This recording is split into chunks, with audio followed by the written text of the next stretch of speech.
Praise lord. కీర్తన 40 అధ్యాయము 1 వచనం. బీదులను కటాక్షించువాడు ధన్యుడు, ఆపత్కాలమందు యెహోవాని తప్పించును.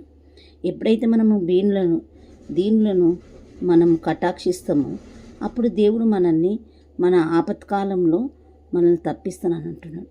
ఏదైనా పరిస్థితి మనకు ఏదైనా రోగం మీదనే కానీ, మరి అనారోగ్య పరిస్థితే కానీ, మరి బలహీనతే కానీ, అప్పుల చింతనే కానీ, మనోవేదన చేతనే కానీ, దేని విషయంలోనే కానీ మనము ఉన్నప్పుడు మనం ఎప్పుడైతే బీదులను కటాక్షిస్తామో అప్పుడు దేవుడు మన ఆపత్కాలం నందు యెహోవాని తప్పించి మనల్ని కూడా తప్పిస్తాడంట. అప్పుల బారి నుండే కానీ, ప్రతి రోగం నుంచే కానీ, ప్రతి వ్యాధి నుంచే కానీ, ప్రతి టెన్షన్ నుంచే కానీ దేవుడు మనల్ని తప్పిస్తానని సెలవిస్తున్నాడు.